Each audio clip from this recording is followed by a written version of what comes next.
every day, whether we like it or not. That's right, Jenny. And hello, everyone. This is James, and I am super happy to be here with you today because this topic is honestly one of my favorites to teach. Jenny, before we start, how are you doing today? Oh my goodness, James. I am doing okay, but I have to be honest with you. I spilled coffee all over my notes just before we started recording, so I am a little bit chaotic today, as usual. How about you? How are you feeling this morning? Oh no, Jenny, that sounds like a rough start to the morning. I am so sorry that happened to you. As for me, I am feeling great today. I woke up early, I had my coffee safely in my cup, and I even organized my notes into little color-coded sections, so I am feeling very prepared. Of course you did, James. That is so typical of you. You are always so organized, and I'm always the one running late with coffee on my shirt. But that is actually a perfect way to start today's lesson because how are you is one of the very first things we say when we greet someone. Exactly, Jenny. And today's topic is all about small talk, which means the short, friendly conversations we have when we meet someone new, whether that's at a party, at work, at school, or even standing in line at a coffee shop. By the end of this episode, you are going to feel much more confident starting a conversation with a stranger. I love that, and I want everyone listening to know that this episode is going to be full of real practice. So please do not just sit back and listen quietly. I want you to actually speak out loud with us today. We're going to give you plenty of chances to repeat and to answer, so treat this like a real conversation class. Yes, that is such an important point, Jenny, because learning a language is not only about understanding it, it's about actually using your mouth and your voice to practice it. So do not be shy today. All right, should we start with the very first step, which is how to say hello to someone you have never met before? Yes, let's do it. And honestly, this is the part where I always get nervous in real life because I never know if I should say hi or hello or something more formal like good morning. James, can you help our listeners understand when to use each one? Of course. So here's a simple rule that will make your life so much easier. If you're in a casual place, like a party or a coffee shop with friends, you can simply say hi or hey there, because those are relaxed and friendly. But if you're meeting someone at work or in a more formal situation, it's better to say hello or good morning, because those sound a little more polite and professional. Okay, that makes sense to me. So it's kind of like choosing your outfit. You wear casual clothes to a party and a suit to a business meeting, and your greeting works the same way. Now, once you say hello, what comes next? Because just saying hi and then standing there in silence feels very awkward. That's such a funny way to think about it, but you're completely right. So after you say hello, the next natural step is usually to introduce yourself with something simple like, "My name is James," or "I'm James, nice to meet you." And here's a helpful tip. The other person will usually say their name back to you, and then you can respond with, "Nice to meet you too." Okay, I think it's time for our first practice moment. So, everyone listening, get ready because I'm going to be a stranger at a party and I want you to introduce yourself to me out loud. Just imagine I'm standing right in front of you holding a drink. Ready? Here I go. Hi, I don't think we've met before. Wow, Jenny, I love that you're really acting this out. This is great. And to everyone at home, remember, pause the audio right now if you need more time and say your own introduction out loud. Something like, "Hi, I'm James. Nice to meet you." Take a moment now and try it yourself before we continue. Perfect. And I hope you all did that because speaking out loud, even alone in your room, really does help your brain remember the words much faster than just reading them silently. Now, James, once we know each other's names, what is usually the next question people ask in small talk? Great question. And honestly, this is probably the most common small talk question in the entire English-speaking world. And it's simply, what do you do? This question is basically asking about your job, so people usually answer with something like, I'm a teacher, or I work in marketing, or I'm a student studying business. Oh, I remember the first time someone asked me that question in English, and I got so nervous that I just said, I do things. And the poor guy looked so confused. So, James, can you give us a few more example answers, just so our listeners have some good options ready in their pocket? Oh no, Jenny. I do things is honestly hilarious, but do not worry, that is exactly why we practice. So here are some useful answers. I work as an engineer. I'm currently between jobs. I run my own small business. Or I'm still in university studying psychology. And any of these are completely natural and easy to say. Those are so helpful, and I really like that one about being between jobs because it sounds much more polite than just saying, I don't have a job right now. All right, everyone, it is practice time again, so I want you to imagine someone just asked you, so what do you do?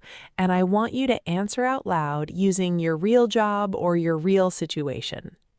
Yes, take your time with that one. And remember, it does not need to be perfect, it just needs to be clear. So even a short, simple sentence like, I work in a hospital is a completely wonderful answer. Once you're ready, come back and let's continue, because next we are going to talk about something people love to ask right after that.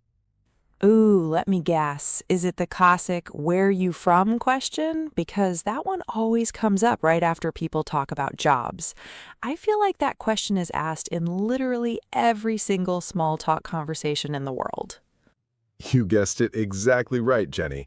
And you are correct, this question is incredibly common, and the answer is usually very simple. Something like, I'm from Cambodia, or I'm originally from Japan, but I live here now.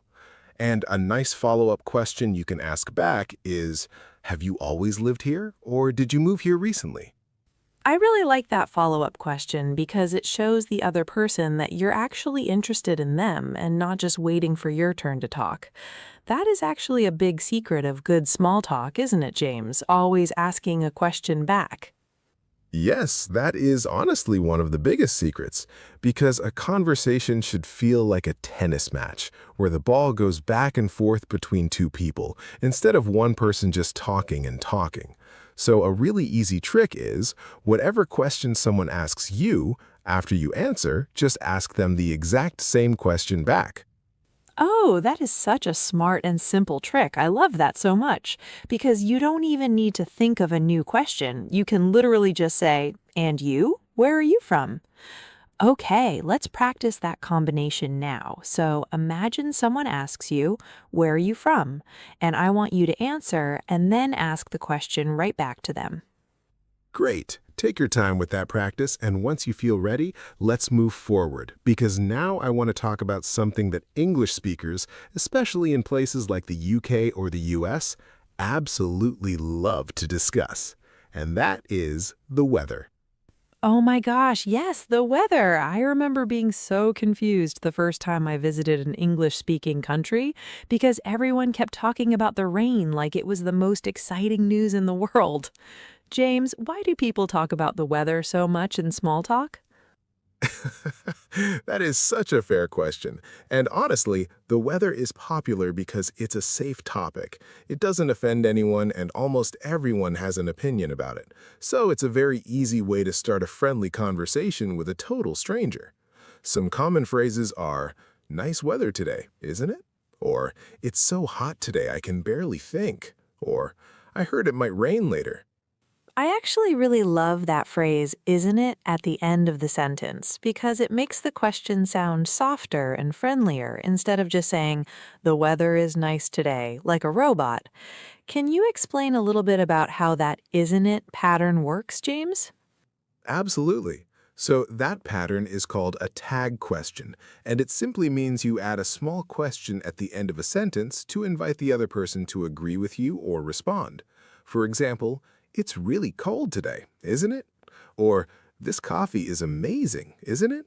And these small additions make your English sound much more natural and conversational. I love that so much. That is such a useful little trick. All right, everyone, here comes another practice moment. So I want you to imagine you're standing outside, and I want you to comment on the weather using a tag question, just like James taught us. Go ahead and try it out loud right now using whatever the weather is actually like where you are today. I love imagining everyone around the world doing this practice at the same time. Some of you are probably saying it's sunny, some of you are probably saying it's raining, and that is honestly the beauty of language learning. It connects us all together. Okay, Jenny, should we move on to talking about hobbies and weekends now? Yes, let's do it. Because honestly, talking about hobbies is my favorite part of small talk because it's where the conversation actually starts to get interesting and fun. What are some good questions we can ask someone about their free time or their weekend? Great question. So, some very common and useful ones are, what do you like to do in your free time? Or, do you have any hobbies? Or, my personal favorite, any big plans for the weekend? These questions are wonderful because they usually lead to a longer, more relaxed conversation, and people generally love talking about the things they enjoy. That is so true. And honestly, if someone asked me that question, I would probably talk for 10 minutes about my dog because I genuinely cannot stop myself once I start. James, what would you say if someone asked you about your hobbies? Well, since we're practicing together, I would probably say something like, in my free time, I really enjoy reading and going for long walks, and on weekends, I usually try to relax at home or meet up with friends. It's a simple answer, but it gives the other person plenty of information to continue the conversation with more questions. That is a perfect example. All right, everyone, it is your turn again. So I want you to imagine someone just asked you, what do you like to do in your free time? And I want you to answer honestly and clearly out loud using your real hobbies. Take your time, there's no rush at all. We're cheering for you from here. I really hope everyone is enjoying practicing along with us today, because this kind of speaking practice is honestly the fastest way to build real confidence in English. Now, Jenny, I think it might be time to talk about something that a lot of learners find tricky, which is how to politely end a small talk conversation.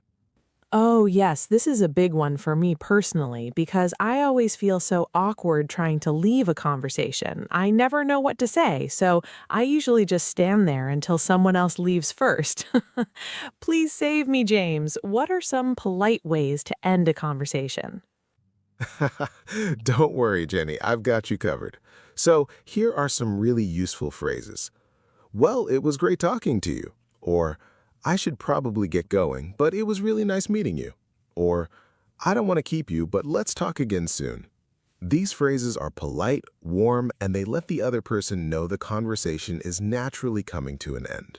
Oh, I really like I don't want to keep you because it sounds so thoughtful, like you actually care about their time instead of just wanting to escape the conversation. Is it also normal to exchange contact information before you say goodbye, like a phone number or a social media account? Yes, that is very common, especially if you had a nice conversation and you want to stay in touch. So people often say something like, can I get your number? Or are you on Instagram? Maybe we could connect. And if you are not interested in staying in touch, you can simply say, it was really nice meeting you, and leave it at that, which is completely acceptable too. That is such good advice. All right, everyone, let's do one more practice moment before we move into our final part of today's episode. So I want you to imagine you need to leave a conversation politely right now. Go ahead and say your goodbye phrase out loud using one of the examples James just gave us. Wonderful. I am so proud of everyone practicing along with us today. And now, since we have learned greetings, questions about jobs, questions about where people are from, the weather, hobbies, and saying goodbye, I think it is time to put it all together. Jenny, should we do a full role play from beginning to end, just so everyone can hear a complete small talk conversation? Yes, I love that idea. Let's imagine we are meeting for the very first time at a work conference. And I'm going to start, okay? Here I go. Hi there. I don't think we've met. I'm Jenny. Hi, Jenny. I'm James. It's really nice to meet you. So what do you do? I work in marketing for a small tech company. And you, what do? Oh, that sounds interesting. I'm actually a software engineer. I work mostly with mobile apps. And where are you from, by the way? I'm originally from Cambodia, but I've been living here for about 3 years now. What about you? Have you always lived in the city? No, actually, I moved here just last year for work. It's still pretty new to me. And by the way, it's such nice weather today, isn't it?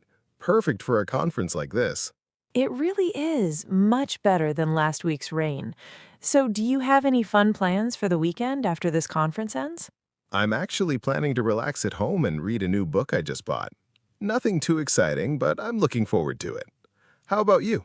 That sounds really peaceful. I'm probably just going to take my dog for a long walk in the park. Well, it was really great talking to you, James.